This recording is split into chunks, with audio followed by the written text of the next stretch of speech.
What if the secret to perfect parenting was admitting that none of us have a clue? The truth, we're two real moms figuring it out in real time and keeping it real along the way. Each episode, we're calling BS on perfection and bringing you raw combos with parents and professionals who aren't afraid to go there. Because what if the real parenting hack was dropping truth bombs instead of pretending like we got it all together?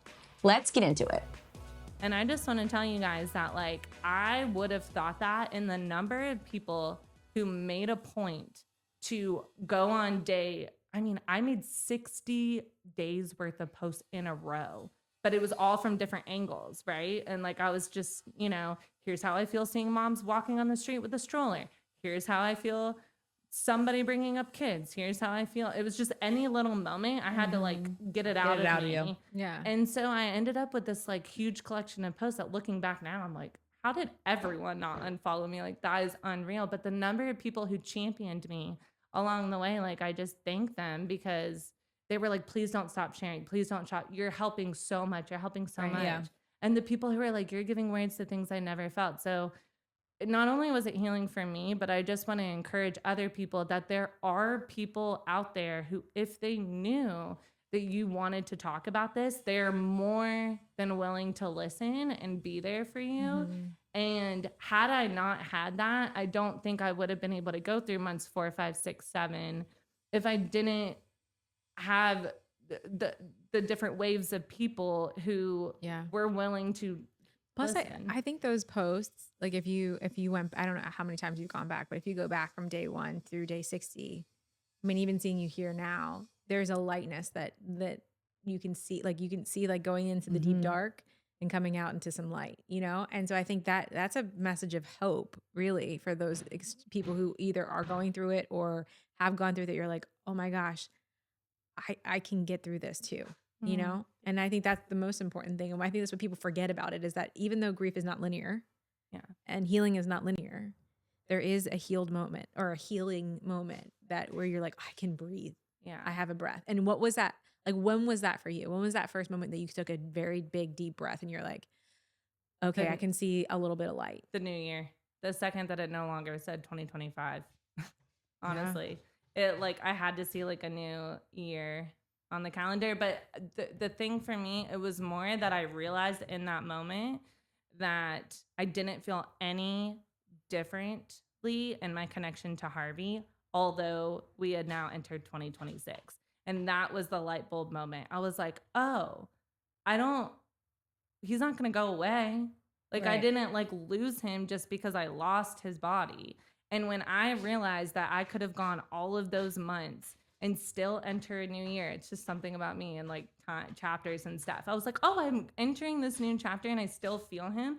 I don't know if I thought like I was gonna not feel him again after Christmas or something. Like, but the ball was gonna drop and you're gonna be like, oh, no, literally. I was like, and then I don't get Harvey anymore. It's not my year. It's like, I don't get to say I had a stillbirth a few months ago. Like, I'm not postpartum. Like, people aren't gonna get it. Like, I had all this stuff going on underneath. And the second I realized, like, oh my gosh, no, I'm always gonna have him, I was like, you're good. Free. Not like good, but Yeah, no, good. I was great. I didn't cry I've cried maybe once this year, and that is a shock. That is a shock to me compared to last year. So we kind of talked about it before the podcast and talked a little bit offline about it, but like when it comes to navigating friendships and people showing up for you now where you are at and like coming to you about your healing journey, talk a little bit about that and how like you have a new perspective on how they perceive you and how they,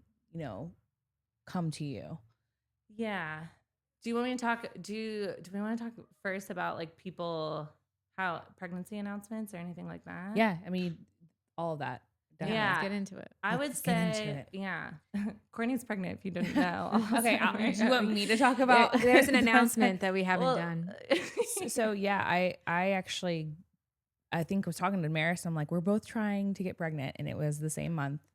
And she was like, promise me that you will please tell me if you get pregnant. And I did.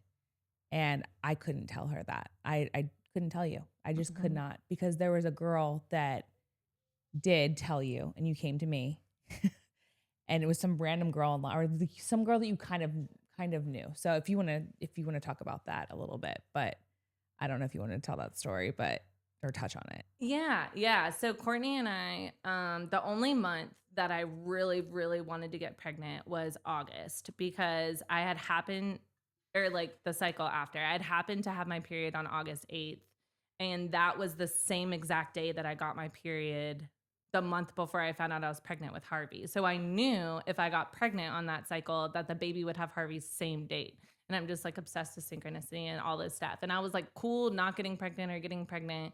And after that month, I went immediately back to that. I was like, if I never get pregnant again, I'm fine. If I don't, but that month I was like, well, if there's gonna be a month, I want it to be this, because I was worried about getting into fall and stuff, whatever. And Courtney had just so happened to also be like, we were literally texting on that day being like, oh my gosh, so like she could get pregnant this cycle, I could get pregnant this cycle.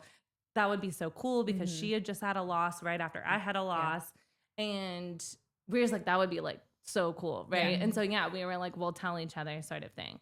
And then lo and behold, unbeknownst to Courtney, I was starting to get like, it was like summer, so she was traveling, I was traveling. Like, it didn't really faze me that we weren't talking as much, and I didn't really think that much about like Courtney not telling me. I started getting other people writing me, telling me that they were pregnant. But you were talking to me because you told me. That's true. And you were posting it publicly. Like, this is how you do not speak to somebody that had a stillbirth, and like, because people were literally like, I'm on Harvey's timeline, and it's like, well, can I'm going to interject on this one, because I had the like opposite. Like, I was watching it and listening, because I remember you being like, I don't want to tell her, and then I remember this whole thing. And I will say what I felt, and I told Courtney at that moment, was that there is a difference, right? Because like you guys had that. I think the story of this girl who was so candid about like this Harvey timeline. I remember you saying like, we're not that close. Yeah.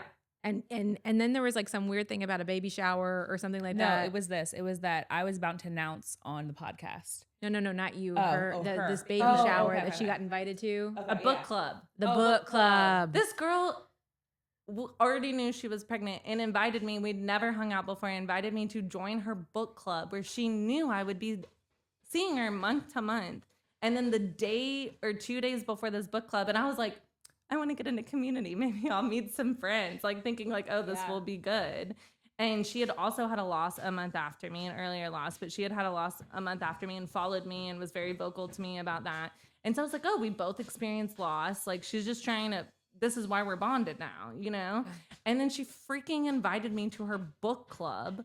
And then 2 days before, it was like, asked me for a mocktail recipe because she knew I was sober, and was like, the reason I'm asking for a mocktail recipe is because I'm pregnant. And by the way, it's on Harvey's timeline. Yeah, see, that's a little bit insensitive. I was like, that like the way that it's coming through. I mean, I'm the queen right now of like text tones and stuff, because I'm going through some other things. But like, I will tell you, if that came to me and the person wasn't like, one, you would never write he.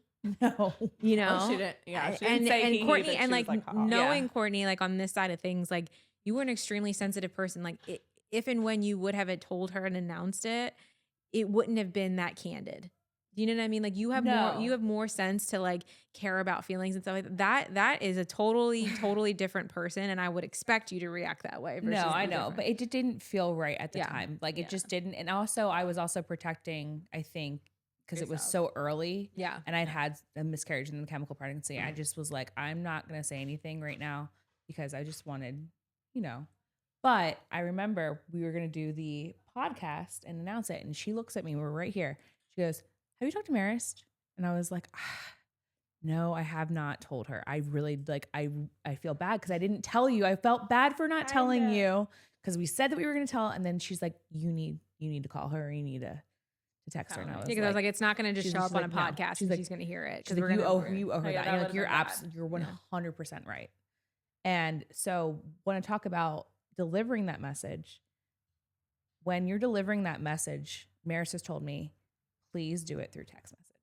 Do not call somebody. Do not do it in person. Because I had thought maybe that's the right way to do it, to really honor Harvey and to just be like, hey, we're friends. Like, I want to tell you in person. I want to hear your voice, but that is not the way to do it. And I want, if you want to elaborate on that. Yeah, I had gotten Courtney's message, I think was like maybe like the 4th, And then shortly after hers, my sister-in-law told me that she was pregnant. So all of these coming in at the same time, where I'm then very aware that they're all going to be having these babies around when would have been Harvey's first birthday. So they're about to be on the same pregnancy timeline that I was on, and that hit way different than any other month, like specifically that. And specifically my sister-in-law, it was her it's my brother's 7th child. Like they have 6 children and they're about to have their 7th.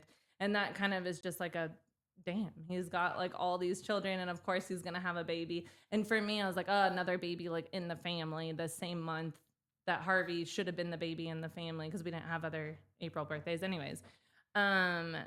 All of this was kind of happening and piling on. And so I was getting different people doing it in different ways. So I was very aware of like what felt good and what didn't feel good. My brother kept trying to call me, and that's how I knew that he was trying to call me. And that felt, I remember feeling like super, like the feeling of that when someone has gone through stillbirth and you're going to tell them that, especially if they kind of know. Every person, Courtney included, avoided me for a few months before. So I had inklings. Like I was like, oh, like, but with Courtney, actually, I didn't so much, because I had also taken a break, because I had already gotten like 4 people telling me and then other people announcing. And I was like, I need to get off social media for a little bit, because I was hitting the anniversary of finding out that I was pregnant with Harvey and also announcing him. And it was just starting to get drummed up and stuff. And so, I got off social media, so I didn't know, because Courtney would be replying to my stories and I'd reply to her stories. And so it was easy for us to like carry on conversation, because we were like both so active on social media that it was kind of like happenstance. It wasn't always, it would translate, go over to voice notes later or something like that. Yeah. And so I was like, oh, well, we're just like naturally disconnected a little bit. Yeah. I didn't even think about the fact. Yeah. I Right, assumed. Because you also were taking a social media break at that moment. Yeah, I was. Mhm. Yeah. So like, I don't even think, well, she knew. I didn't know what was going on. Yeah, it didn't seem out of place. Yeah, it didn't seem out of place, because I was also kind of hibernating and whatever. And so it was a welcomed, I'm not talking to anyone right now, it was welcomed. But I did not think that she was pregnant, because I did think that you would have told me. Yeah. And so, so to cover the ways that I don't think you should tell someone, the reason why I don't call them is, you're putting them on the spot. And at that stage, the second I got the news, I was bawling my eyes out. Like, I just couldn't help it. It felt like a lot of pressure. There's a lot of like, you immediately then have fear for your friend. Like, oh my God, I hope that like their baby is safe. And now I have someone I'm going to be worried about in the back of my mind until that baby's safe. Right. And it was hitting me left and right from the people who were, all these people that had reached out to me, not only other than that one girl, were like, some of the closest people to me during what happened with Harvey. So I immediately felt disconnected to them. Like, we're not now in the same, and they all had miscarriages. And so we went from being friends, who I had a loss and they had a miscarriage around the same time. And we were like there for each other and kind of understanding. We were together seeing other people getting pregnant and seeing whatever. And then every single one of those people, like, it was like, felt like they dropped like flies, like out of my life. And I had no one, because I only have a circle of like maybe 5 girls max that I was talking to on a regular basis. Every single one got pregnant, like, and all of them at the same time, and all of them on what is now. So understandably, you're like, I'm happy for you, but also, what the fuck? So so internally, getting put on the spot from those people specifically was too much for me, because I was like, I felt so much like they were looking for my reaction, and it wasn't going to be good. Like, right. And that's understandable. And I think too, like when you're listening in, like you like when you're calling anybody you call, right, you cannot control what's going on in their life or like what they've been through. And so like to expect, like, what would you expect if you were in a call? Like, oh my gosh, congratulations. Right. And if you didn't give that, which is understandably so, like, would you be offended? Like, would it call, like, you know what I mean? Like, there's just no good way to go about calling someone. And then that's like we were talking about our kids, like certain kids, like my kid, it's awful because my family is like gift givers, like that's her love language. My daughter is not. So when you give her a gift and you open it, she's like, oh, like she's not like, she's never gonna jump up and down. She's never gonna give you what you want. She's not a performer for that, right? So she feels pressure. So so she'll retreat. So she'll be like, okay, she'll drop it and walk away, which then offends the person who gave the gift. So in that same reaction, it's like you've gone through so much. Like I don't think you realize until that moment, because you wouldn't think that 4 of your friends got pregnant all at the same time. You don't even know how you'd react in that moment. So it's kind of an unfair thing to be like, I'm going to call and this person's going to be happy for me and we're going to be totally good. And I get the wanting to tell that friend, like, that's what you're saying. You're like, I don't know how to do it because I want to tell her because I don't want to hide it from her because I love her, but I also don't want her to like be upset by it. And it's like, it's weird because you don't want to be impersonal by just doing it through a text message, right? Right. You want to give it more honor than that, because you want to be like, hey, like I like want to have the conversation. But then it's like if you really step back and you're looking, you're like, they're not going to react like the way that you. Right. I mean, and I if would you never can't control that, right? Like way. if you couldn't have a phone call and be like, hey, you know what, she might, I don't know which way this is going to go, but I'm going to honor whatever way she does it. Then the answer is it's not a phone call. No. Yeah. You know, I ended up, my feeling now is that I think the best thing that you could do is do a voice note because I think it bridges the gap. Because what I ended up learning, I actually didn't talk to my sister-in-law until like a week ago. We were talking when she was 35 weeks. And, you know, which is always like, oh, like that's another point that we're going to talk about. But everyone's getting to that point now because it's about to be, right? Like Harvey's birthday is next week. And so everyone's already had a baby or is about to have their baby. And I'm like, now in those moments where all these people that got pregnant is like happening, but these long pauses and gaps were happening in between finding out they were pregnant now. So she wanted to know and asked me like what was wrong or not good or whatever about Michael trying to call you or how did you feel about that? And then I was able to say that. And then she's, of course, able to share that, you know, her goal in wanting it to be told on the phone is so that I can hear and know how much they care about how it's going to affect me. And so the intentions are good. The intentions are like, well, if we're on the phone, then you can hear how sincere I am and how much I'm like, I understand that this is going to affect you. But to me, and what I told Abby and what I'll say is that there's nothing worse, I think, than when you already are in a situation where, especially when you're someone like me who is having strength, who is moving forward, who is honestly, I want to be seen for that. Like, I think if someone's going to make comments about how I'm handling it, I do think that it should be like, I should be recognized if they're going to comment. right. If they're going to bother to comment at all, I would appreciate being recognized for the strength that I was showing and the way that I handled it. And so to be almost to have either like someone talk to you like you were a victim of something or to sound like they're pitying you is the worst thing that you can feel when you're already trying to like push forward. No one wants to feel pitied unless you have a victim mentality, then you love feeling pitied. But like someone like me does not like feeling pitied. Right. You don't want to feel fragile. I just don't want you because it almost robs me. It's the same thing I felt about people being like, God has a plan, like immediately after I lose Harvey. It's like, hold up, let me say that. Like, let me show you that I already get that before you just project it onto me. Right. So people projecting onto me how I would feel about them being pregnant didn't even give me the opportunity to tell them how happy I was for them or how I did feel about it, you know? Right. And so it kind of robbed me of that. And so to me, I ultimately felt like people they thought that they were doing something for me, but they were really doing something for themselves is honestly like how I felt. Yeah. Yeah. So I ended up feeling a little bit like sometimes people were like unintentionally, it felt more like them. So the best thing that happened was getting a voice note. One of my friends was pregnant with her 3rd child. She sent me a voice note most recently. It was the first person who actually sent me a voice note. And that was one of the best things because I was able to hear her voice and I was able to hear her tone and she was able to share the news and then also take however much long time she wanted to tell me how she felt about Harvey, thinking about me and Harvey. And then I was able to like listen and hear that. And like, I was like, oh, that's probably the move to like send a voice note. That makes a lot of sense. Yeah. And then I could like respond in my own leisure and it gives that person too, like, and I could tell in it, like she was just talking. And if she felt like she said something that she didn't it gave her space to say how she felt. Yeah.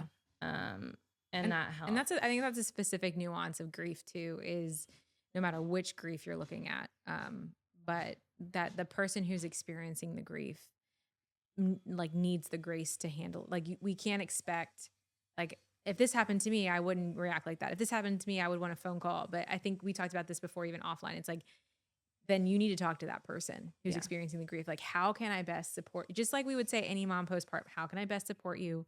What do you need from me as a friend? Like, do you want me to, how do you want me to handle this? I love you so much. And I don't want, I don't want to approach things. I think that we've just gotten to a place in our society where we just err on the side of caution of like, ignorance is bliss. Like, oh, I didn't know. So I just either didn't say anything at all, or I just gave like how I would like we can't treat our, I know treat your neighbor like you love yourself, but like not as in like I would expect how I could handle this is not how somebody else can handle it. Exactly. And I think we have to be much more sympathetic to other people's reactions in life, especially with grief, because it is such a journey for anyone. And the other thing too that I told Abby that I want to say is that you have to understand too, when I'm hearing about these pregnancy announcements, I'm very aware of how different this conversation would be going and my relationships with these people would be had Harvey been alive. Yeah. So like, it's like, we're not now celebrating like I have Harvey and you're going to have a baby who's X months younger. And it goes straight to the opposite, to where you don't even feel like these people are communicating to you like your friends. Like you feel so isolated and alone when you go through a stillbirth with your first child, because you have now become a mom. You have to go through postpartum. You have to go through the healing of postpartum. You have to walk around without a baby on your hip or in a stroller. You don't get the bliss of like, okay, well, I look like shit and my body feels like shit and whatever, but here's the proof that I just did this amazing miracle of growing and birthing a child. No, you have to walk around looking like that and feeling like that and going through all of that. And you don't have that like thing that your body physically is expecting for you to have and hold for so long. And then simultaneously you have people treating you like you're now a different person and you're weird or you're whatever. Like that's how it feels. It feels isolating. Your friendships are not the same. Your family doesn't treat you exactly the same. I probably only had 2 of my closest friends who genuinely treated me exactly the same throughout the whole time. Like, but they're like my friends from middle school, you know what I mean? But it's just such an isolating thing. And all I wanted was for people to tell me that they were pregnant like I was their friend, not like I was their friend that lost a baby. And I think that you can do both things. You can tell your friend, I love you so much and you're getting this news early because you're my friend, not because I'm worried that you're going to see it on social media and you just lost your baby. And then now you're not telling me because you're my friend, you're telling me out of some sort of obligation or like or something else, or the opposite, like right? The way I didn't want. No. Sorry. You didn't want to tell her because you were the friend, and that was the thing. You were trying to save feelings because she was the friend that lost the baby, and I was like, but that's what she's saying. She says she doesn't want to be told because of being the person that lost the baby. She wants to be a friend. That's what I'm saying. The difference with what our relationship was when I said that, I was like, you need to tell her she's your friend. Not she's your friend and lost a baby. Right. Okay. Yeah. What I was saying was don't ignore her and be like, hey, I'm trying to save her feelings in all these other realms. So she's just going to find out online like the rest of us. I'm like, no, she's your friend. Yeah. No, you were 100% right. Right. Yeah. But then here's the thing is like, we're not going to all get this right. No. Right? Everybody's different in their grief. And like, you guys even had your own, like you guys had a misunderstanding too. You talk.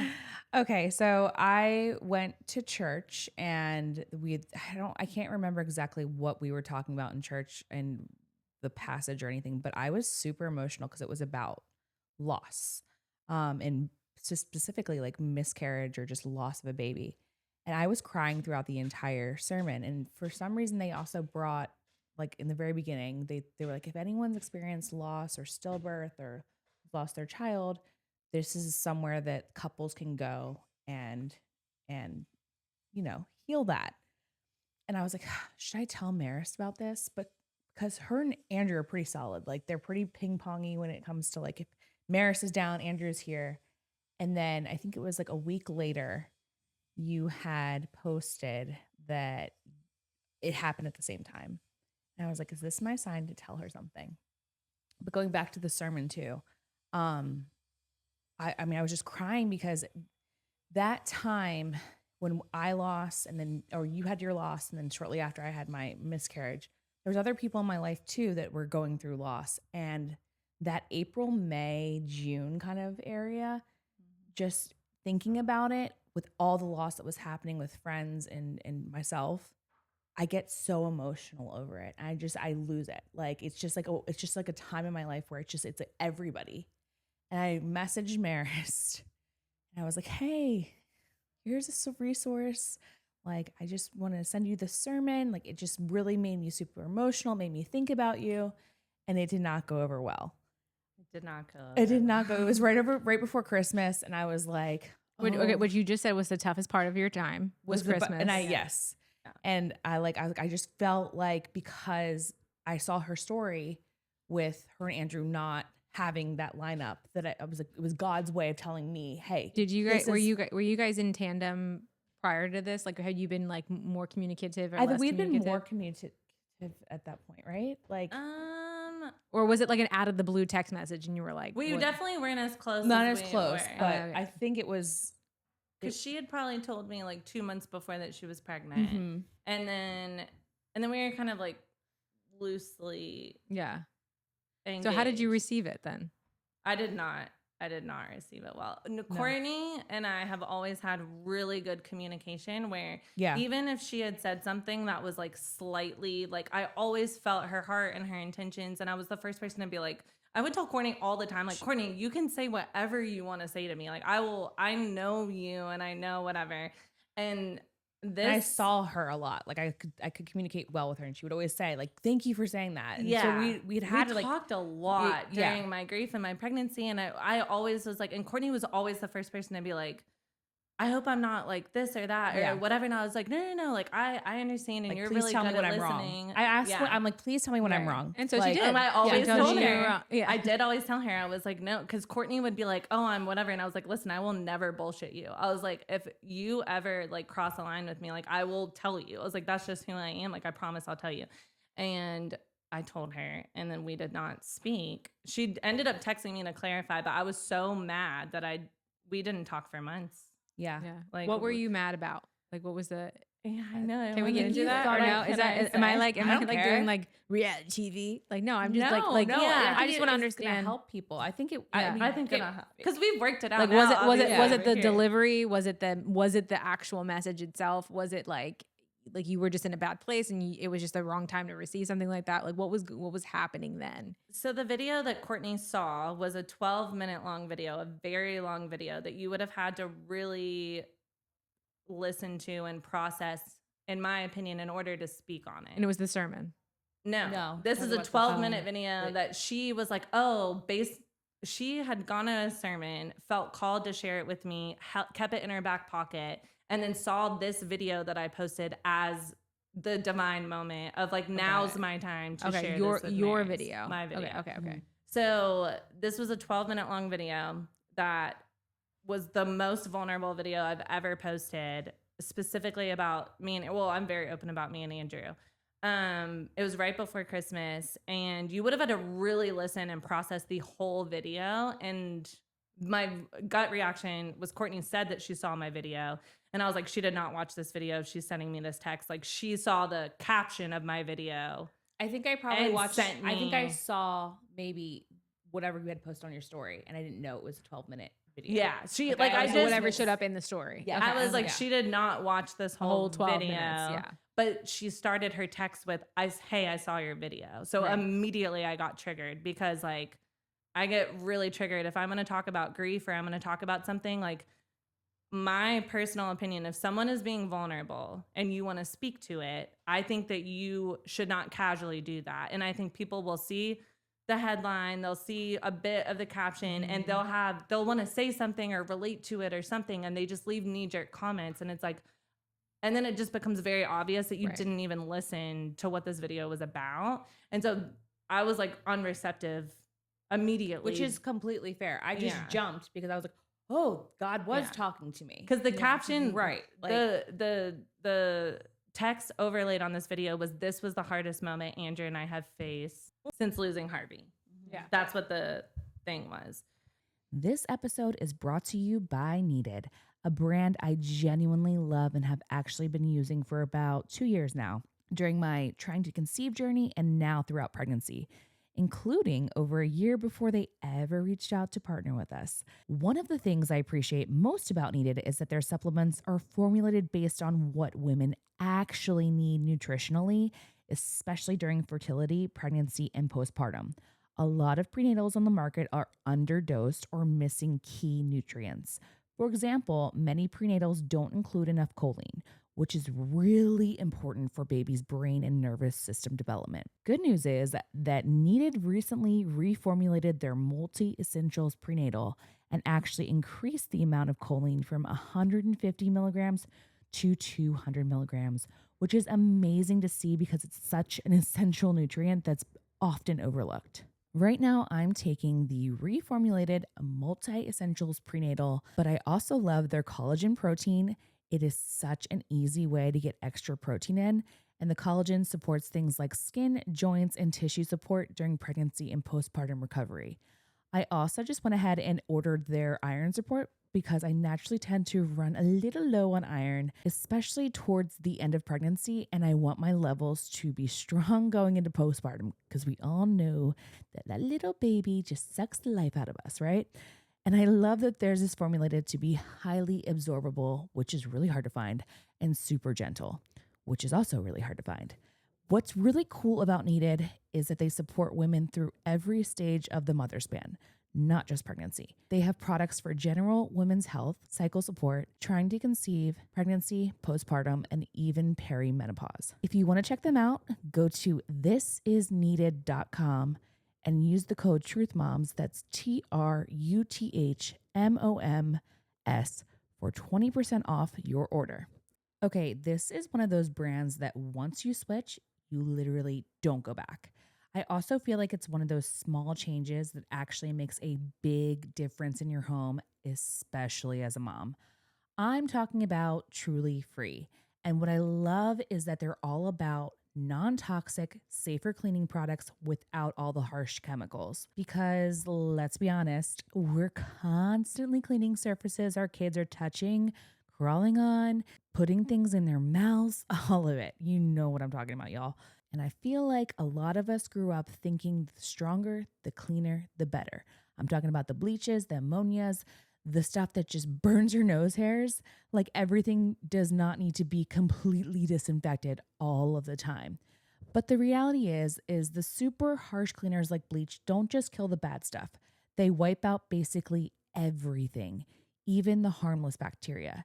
And while there's definitely a time and place for that, like someone's sick with a norovirus or you're dealing with something heavy duty, it's not really necessary for everyday cleaning and can actually be more harmful to our health than good. For daily life, especially with kids and pets, using something gentler and non-toxic just makes more sense. And that's why I personally love Truly Free. It makes that swap really simple without feeling like you're sacrificing clean. They have everything too: laundry, kitchen, bathroom, so you can slowly replace what you're already using. Are you already using Truly Free? Great. Our code works for both new and existing customers, which is amazing. So you can use code TruthMoms, that's TRUTHMOMS, for 30% off your entire order site-wide. Whether you're just starting to swap things out or restocking what you already love, just head to our link, shop anything on the site, and use code TruthMoms for 30% off. And guys, make sure you're checking our page because they're always updating their bundles and starter kits. So if you want the latest options, you can check out our separate link for the most up-to-date deals. All right, mama, real quick before we keep going, if you've ever thought, why isn't this diet working for me? Or why do I always feel tired even when I'm doing everything right? It could come down to your genetics. That's why we love MaxGen Labs. Their at-home genetic tests help you understand how your body works, like how you process food, how you detox, what vitamins you actually need, and even your fitness tendencies. It takes all of the guesswork and helps you make choices that actually fit your body. And here's the best part. Just for being a Truth Moms listener, you get 10% off any test. Just head to maxgenlabs.com/truthmoms truthmoms for 10% off. That's maxgenlabs.com/truthbombs, and you'll get 10% off your order today. Because knowing your body is the first step to feeling your best. All right, back to the show. And so Courtney probably saw that in like the beginning of the video. And if you watch that, then yeah, you know. So I think that so I could just tell off the gate just when I was skimming the message that she didn't watch the whole video, because the thing with the video was actually that I was in an amazing place going into Christmas and gearing up, wrapping up work, preparing to go to my parents' house. Like Christmas is a huge deal at my parents' house, and obviously very excited to have Harvey there. My parents have 11 grandchildren, 12 if you include Harvey. They have 12 grandchildren. They like do a lot for the grandkids and like whatever. So like, anyways, for whatever reason, it like hit Andrew in the middle of the day, but it like completely derailed me in my being prepared. I was being so prepared. Like I had like really geared myself up to be able to go home for Christmas because it was so important to my mom to go home for Christmas, that I was like, Andrew, and he wasn't like fully sad either. It was kind of like very like light, but enough that like it was completely derailing me. And I was like, well, if you're gonna be like sad about it, like be sad about it, or like, you know, like don't be in this like halfway energy that's throwing me off. And then I had to check myself immediately. I was like, oh my gosh, it doesn't matter how much he's showing his grief or not showing his grief. Right. He's upset right now. And every other time, like we were able to navigate that. But in this instance, I knew the second that he did that I then was about to just I was going to unravel. And like, he didn't understand because he was still fine. He was just having a little moment, but it was the way he went about it. And in the middle of our workday, and we were needing to pack and drive. And I was just like, why now? Like, but that's not fair. And so anyways, in that moment, I learned a lot about how I needed to be showing up for Andrew, especially in that, and how Andrew could have shown up for me, whatever. So I make this vulnerable video about how we ended up having this conversation. In the whole video, I'm sharing the exact argument. That was the first time we even argued anyway, like since losing. Yeah, you guys never argue. Harvey, right? No. You guys are always so in sync. We're so in sync. Yeah. And I felt really called myself to take ownership over how I could have treated him better. And mainly because I'm usually like, I'm more of like the masculine in this situation. And I caught myself acting how a lot of men treat women when women, like, I know that's going to sound weird. Like Andrew and I are not like that. That Andrew and I are not. You guys are like very, you guys are very affirming though. Even in those, I feel like you're very affirming of each other's like especially in this. Like I feel like in most of the videos, you're always applauding on how he's supported you. Yes. And how much you love him. And I think that's very, so I think this post, right, would have made a lot of sense to you because you're like, this is the first time that I even know they argued. And I get it now. Right. Okay? Yeah. Right. So I was very proud of, so I was more so, I would say, in my masculine energy because I was in work mode. It's my business. I'm trying to make sure we have shit locked in. Andrew works with me, so we run the business together. But I'm always more in my masculine energy in that instance because I run the ship in the business. Right. And so then he brought me the grief thing when I was not in my feminine energy, which kicks on the second we're not working. He's like, we can ebb and flow between our masculine and feminine energy. And he was in more of like the feminine energy of like being vulnerable and whatever. And I just was not having it. And so this whole video was about that, but it was mainly about like just what it feels like going into your son's first Christmas and not having your son. And then Courtney texts me and the first thing she says is, I saw your video. And then she goes immediately into, you like sent the link to the sermon. You sent like, she just sent everything. 4 messages. Yeah. It was like a very long, like she sent everything at once. And I also would not recommend. I would encourage you, if there is something you feel like sharing with someone, ask.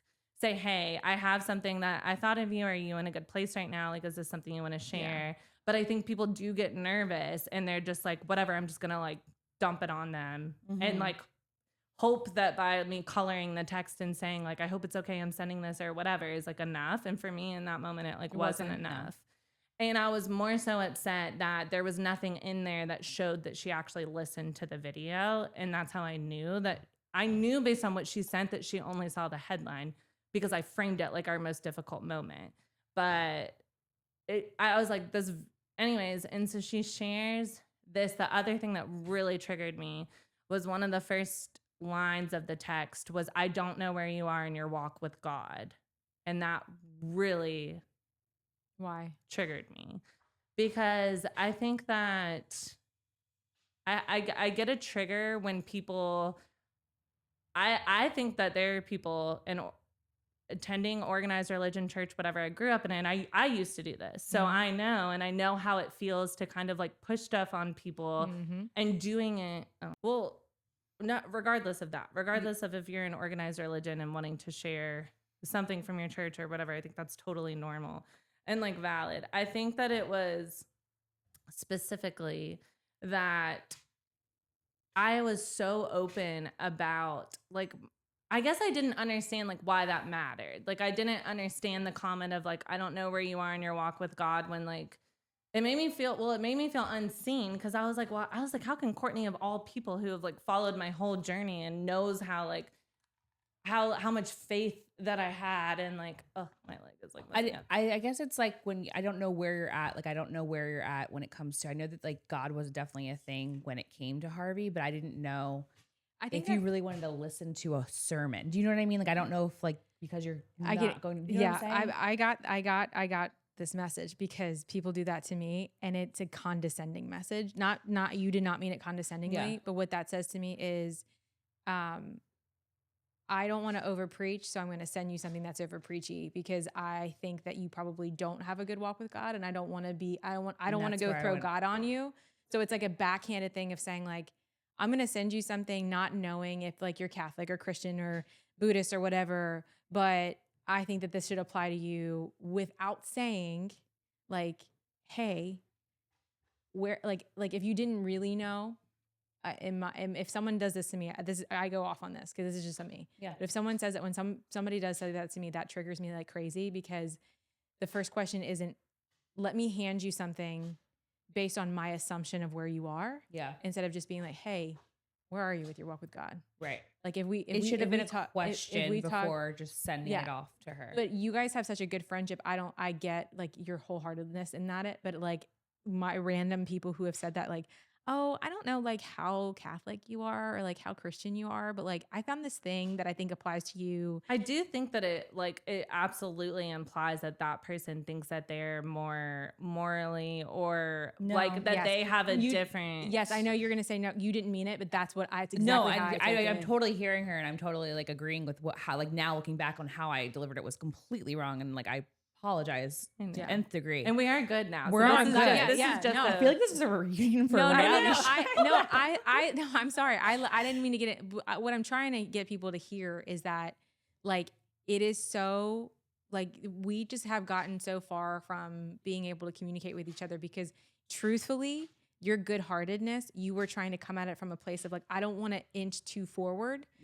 But like really the receptiveness of Marist is like, I love you, and whatever you say to me, I understand. Yeah. So please just see me, and then let's talk, instead of inching away around. Like, it's like a way of like inching around like the actual conversation because you don't want to hurt their feelings, but in essentially you hurt their feelings more. Yeah. That's how it happens with me. So that's like, I can feel that, but I know you because she does it sometimes to me. I'm like, she'll be like, hey, I found this thing, or like, we talked about it together, like about like even podcast stuff where you'll be like, hey, we need to do this. And like in my mind, or you're like, hey, are you good for this? In my mind, I'm like, am I good for it? What do you mean am I good for it? Do you think I don't care? Like, and I know that is not what you're saying, but it's how I'm taking it, because it's how I'm, where I am in my message receiving versus message sending, you know? I think I just really like, I was so emotional in that moment and during that sermon, and like I couldn't stop thinking about you. Yeah. And it was like, I want that, her. that I feel like that's that I feel like from. Could have been like, man, if you would have been like, Marist, I just can't stop thinking about you after this thing, and I think that's good. Yeah, I think it's important. So the points that she put in there, but honestly, they all ended up triggering me more, and it got worse in my mind.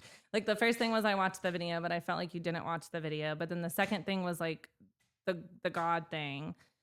And it was specifically, I think, because you said that, but then included everything anyway. Like, I didn't even like, what if I like hated God in the moment or whatever? You still had sent along the sermon with the text.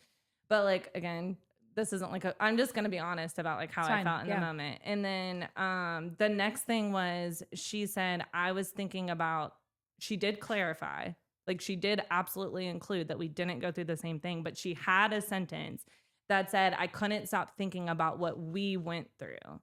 And that triggered me because I was like, we did not go But through the same. I did say, hey, you know that I never will compare what I went through to what you went Well, what she said in the original text was, although on different levels. Right.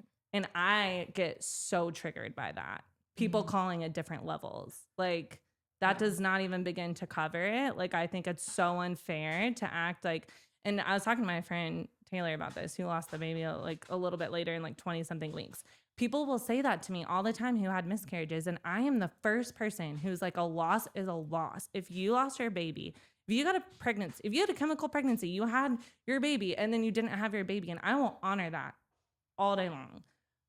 But where I get upset is that people who have miscarriages, who have never experienced stillbirth, I think are not understanding that it's not a level of grief. It's not a level of the experience. It's not the pregnancy levels as they go up. Like, you might think of them like, oh, your first trimester, second trimester, third trimester. Like it's not a video game. It's not like you're at like level 10. Because at the end of the day, what Courtney and I both experienced, what Courtney experienced, she and I experienced at the same degree. Right. We experienced the loss in the future of that baby. Right. And that is the only thing that we experienced that is the same. So to me, I'm like, we didn't experience anything on different levels. The part that we experienced that's the same actually was on the same level. Now, what I had to deal with after having a whole baby grown inside of me and losing his heartbeat at 34 weeks, birthing him at 35 weeks, you know what I mean? Like going through that whole thing like that, and the trauma of that is like something different. Right. And the whole message of this text was, the sermon was about hope after loss. So I felt unbelievably unseen. I was like, I don't know why Courtney would think that I need hope after loss when I'm like so accepting of it and I'm not trying to have another baby. And like the whole thing, like, and what I ended up writing to her was like, I feel like, I was like, I'm not trying to be rude at all. And I was like, but I do feel like this is really misplaced. Like we didn't go through the same thing. I was like, I have a really difficult time receiving this or even reading this because like what you went through and what I went through is not different. My video that I posted was about like missing my son's first Christmas, and like, I don't need hope after loss. Like it felt like, oh, I'm not even allowed to post a video about things being difficult at Christmas without someone trying to be like, here, fix it. Here, fix it. Like, I hear you. Here's some resources. And it's like, no, like I'm allowed to grieve his first Christmas and I should, and talk about it. And like, but I think what I love though is that you guys, and what a testament to friendship is too with the grief is that you guys come back. Yeah. You know, like weeks later, you guys are like, let's talk about this again. I'm not going to give up on you. And I commend Courtney because she was extremely, and I am sorry because I didn't text her back, and she immediately was like, that's not what I meant. Like, I'm so sorry. I don't think that. I absolutely do not think that. Like, I did not mean it like that. And she corrected herself. And I just could not bring myself to, which was fine. Saying and anything. Like, I was like, she needs space right now. And like, what, it was like 2-3 months, I'd say. And I was just like, I need to reach back out to her and I need to apologize yet again. And we just need, cleared it up. We just cleared it up. Yeah. I will say, I don't know Marist as much, but I can hear like a lot of emotion in the voice, and I'm kind of emotional. Like, I think everybody needs a Courtney. Or like, there's a, like you say something and you were like, okay, like, not that you didn't care. It was like, it didn't affect the level of love and respect. And you're like, we're going to come back. I'm going to give this a little space, and we're going to come back and we're going to be good again. And I love that. Cause like, we didn't have any big moments, but I feel like sometimes we have like these, like, hey, I think we're misunderstanding each other. Let's talk it through. Yeah. And, you know, if I could end this at any point, like, I know this is like I love that we have like these long messages with Marist, but it's like, there's so many different nuances to what you went through, and again, healing is not linear. And what, maybe like if it wasn't December, or like if it wasn't off the cuff of like something that you read online, if it was just something that you had sent and there was nothing, maybe that would have been received differently. But it's like, healing is so complicated. And even now, like, you're about to reach Harvey's first birthday. Mm-hmm. Like, how are you right now? Yeah. Thanks for asking that. Harvey's first birthday, today is April 3rd when we're recording this. He lost his heartbeat on the 6th and his birthday is on the 9th. And the hardest day is the 6th, the day that I know is his last day and that his heartbeat was gone. I'm very excited for his birthday. Like, I didn't know I was going to lose him, but his baby shower that we had was Harvey's cowboy shower. And everything was Harvey themed. And I had saved in the freezer his cake from the top tier of his cake, or maybe I think the two tiers of it, in the freezer for Harvey to have on his first birthday. And also the cookies that have like Harvey's name and the little cowboy thing. So those are in the freezer. And I can't tell you that I think of Harvey's cowboy shower as his birthday party, his only birthday party that he ever had. And for me to have his cake and be able to bring it out and like light a candle and like, I'm not even like sad that like he's not going to be there with the cake, because that cake was made when Harvey was alive. Like, that's like the coolest thing in the world to me, that he was like at the shower, like still kicking, still like whatever. And so I get to bring that out. And yeah, Andrew and I booked a trip to New York, and we fly out on Monday morning, on the morning of the 6th. And I was like, where's the most high energy, most fun place that I will be running around and busy and blissfully unaware of the number of minutes and seconds that because to me, to sit anywhere, at a beach, in my house, anywhere quiet, and be made so aware of how long between the moment he lost his heartbeat that I actually gave birth to him, and to sit from Monday until Thursday would be torture for me to realize that, because I was medicated. So like I didn't even realize how many days I was in the hospital until people were like, I felt like it was taking you forever to give birth, you know? And so for me, I was like, we're going to New York. We'll fly back on Harvey's birthday, and we'll get back in the evening, and we'll have a little party for him with his urn and little dragon, and have the cake and light a candle. And yeah, and then we're going to refill all the flowers on the porch that we call Harvey's flowers that we got whenever we hung up the wind chimes. We hung up a bunch of other little hooks, and that's Andrew's pride and joy, is those flowers. And so he's super excited. I wanted to get them before, but he's like, no, I want to pick them out like the day after his birthday. I also love that, not love that his loss is in spring, but I love that you have that moment, because every spring when you renew those flowers, it's going to be a reminder. Yeah. I love that. I love that. And I'm just feeling so much better. A couple months ago, I unmuted every single person. There was 10 people that were in my circle in one way or another who had baby boys within days and weeks that Harvey was born. And I had to mute all of them. And I was very proud of myself, because a couple months ago, and something I think if you're listening to this and you've experienced loss, I've tried to, on my own, have just mentally been like, I need to show up to my friends better. I had reached back out to Courtney. Like, I was like, I need to put effort in and open up these doors and windows for people to connect with me. Because a lot of times it's really easy to put pressure on everyone else to be like, hey, I'm the one going through a hard time. Why aren't you thinking of me? Why aren't you texting me? Why aren't you doing this? You know, because it falls off. Like, and I think it's because people don't know. And for me, they're seeing me and I'm doing great. Like, you look at my social media, you would be like, you never went through anything in your life. You know what I mean? Like, and so people just assume that means like, oh, we'll never talk about Harvey again, or she doesn't need to be checked on. And that couldn't be further from the truth. Right. I want to talk about him every second of every day. And if you see me in person, we will be talking about Harvey within like 2 seconds. Like, I just always bring him up. Yeah. And if you are someone who went through loss, I think it's just as important in any relationship for you to communicate what you need and want out of your friendships. And also that you're still their friend. And I had texted both of you guys like at separate times and been like, you know what? I want them to know, like, hey, you guys have been helping me through this whole thing and you brought me on your podcast, but like, I haven't even been there for Courtney her whole pregnancy. And like, I'm your friend too. And like, I had just met Britt, but I'm like, Britt, I want you to know, like, I'm a friend to you. If like, you know, like, I'm not just the girl that you've been helping. Like, I have a lot of time because I don't have a baby. So like, if you need help with your babies, like, let me know.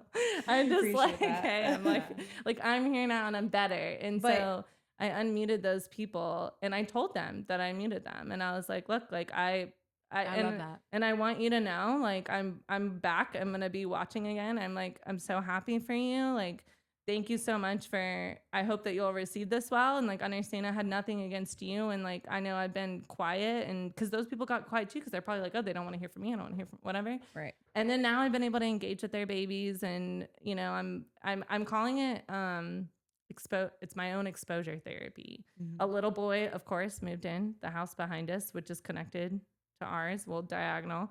And he's Harvey's exact age. They walk out in our front yard, little boy looking at our cats, playing with the cats. And I'm just like, this is what Harvey would be doing. And he's the same age, and these parents have no clue. Andrew and I are just the young couple in the front that like, they have absolutely no clue like what their little boy like does to me, you know? I think I know who you're talking about, because when I went to come deliver you that soup, Well, they just moved in, but they had just moved in. Oh, they just moved moved in. I saw somebody with stroller around Harvey's age. Oh my God, there's so many babies with Harvey's age. We just met someone yesterday, and like the dad is like, it's a little girl, but she's like a year and a half, so she's like 6 months older, but she's super little, and she just like bonded with me, and we were like in this little store thing, and like, and he was like, that's so cute the way you're connecting with, you know, with the, you know, and I was just like, I mean, I will say too, this is the first time, because when we first did the postpartum one with you, with Harvey, we were like, Brittany, do not bring that baby. Yeah. And we didn't bring the baby. And she's a year and a half. I was nervous about you seeing me pregnant today, and I was nervous about you seeing me. I wasn't. I was like, okay, cool. See, I'm like super aware now. I'm like, just like, because you have a good heart. I'm just like, and she came in, and the first thing she looks so cute. I'm like, are you I know you do okay? look so cute. I'm like, oh, but Exposure therapy. Yeah. I think the one thing you talk about with actualize too is like that is the part of like actualizing who you are. Like you have had loss. You are still Harvey's mom, but like you are not lost. Mm-hmm. You know, you're not lost in that loss. And I think that that's a really incredible thing to see you on this other side of it, and still keep Harvey alive in like your activities and your conversations and your speaking. Like you still glow when you say his name, you know, you still like all of these things. So it's like, it's a good reminder that like these things happen, but they are not the dot in the story, you know, they're just a semicolon. And I think if I want anyone to take anything away from me in terms of it, like, although I handled grief a certain way, I think everyone should honor however it is that they are grieving and how they're feeling. And if you're going through the stages of extreme anger and denial and all of those things, and you don't have that moment of acceptance, the only thing I would encourage you to do, that I think was my saving grace regardless, was just finding anyone, even if it's someone. But if you're not finding someone in your immediate circle, there's groups, there's resources, you can DM me, like, please reach out to me. Like, I will be your friend. Like, I can't tell you how many people told me that they didn't even have a friend to walk with them through the IUGR because they don't have any pregnant friends who get it. And like, I promise you, you're not in it alone. I know Courtney and Britt, myself, I know lots of other people who will talk to you if you need somebody. And I know it's hard, but if you can find a way to share with your partner or your family a little bit more, even if it's 9 months later, like, I don't know. I can't grant you permission, but if I could, I want to grant you permission to speak your truth. Yeah. And I promise you, it's one of the most healing things that I did. Yeah. And you know what? It's so funny that you had said earlier, you were like, when I started Actualize or the podcast, and you're like, I felt like I lost my voice. Like, I feel like you're roaring now. Like you have twice the voice than maybe you had lost. So thank you so much for coming back. Thank you for coming back. Thanks for listening. Welcome back. Welcome back. Welcome back. We need a theme song. And we have Courtney's Sprinkle. Oh, yeah. That's upcoming. It's like next week, right? All right. Thanks, guys. We'll see you next time. I think I had dropped some. Thanks for tuning in to Truth Moms. Remember, mamas, the truth starts at home. If you enjoyed this episode, don't forget to subscribe and leave us a review. It really helps us reach more moms like you, and plus, it's free. Until next time, stay strong, stay curious, and we will keep dropping those truth bombs.